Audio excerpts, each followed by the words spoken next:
আল্লাহ নবী সাল্লাল্লাহু আলাইহি সাল্লাম সোমবার দিন ইন্তেকালের দিন নবীজি ইন্তেকালের পূর্বে 23 ওয়াক্ত নামাজ জামাতের সাথে নিজে ইমামতি করে পড়াইতে পারেন নাই।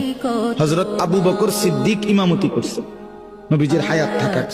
এতটা অসুস্থ ছিলেন, উঠতেই পারেন না। শেষ দিন সোমবার ফজরের ওয়াক্তে আল্লাহ নবী সাল্লাল্লাহু আলাইহি ওয়াসাল্লাম মসজিদে নামাজ শুরু হয়েছে ফজর। নবীজি ওনার স্ত্রী আয়েশা রাদিয়াল্লাহু তাআলা আনহা ওনার পিঠে বুকে মাথা রেখেছিলেন।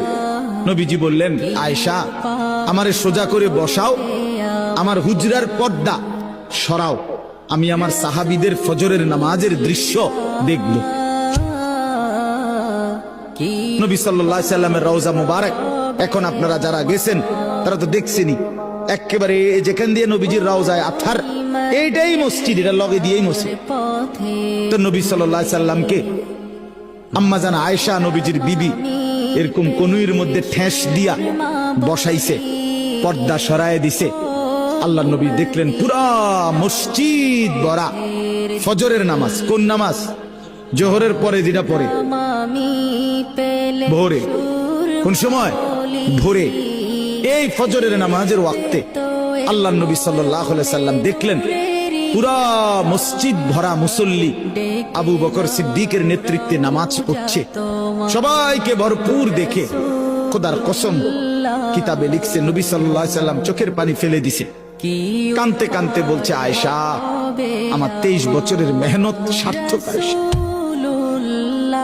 আমি বহুত কষ্ট করেছি রে আয়েশা, গত 23টা বছর আমি পাথরের আঘাত সয়েছি তায়েফে, আমার দান শহীদ করছি, আমি পেটের মধ্যে ক্ষুধার কষ্টে পাথর বাঁধছি, আমি কত রাত খাই নাই, কত দিন খাই নাই, অভুক্ত আমি রাত কাটাইছি, দিন কাটাইছি, পাথরের আঘাতে আমার পিঠ চালনির মতো ছিদ্র ছিদ্র হয়ে গেছে, আমার রক্তে উহুদের জমিন ভেসে গেছে, আমি ক্ষুধার কষ্টে 2টা পাথর বাঁধছি, এই যে কষ্ট করছি আয়েশা, আজ আমার উম্মতকে দেখলাম ফজরের নামাজে মসজিদ ভরা নামাজে আসছে, আমি খুশি, আমি সার্থক, আমার মেহনত সার্থক।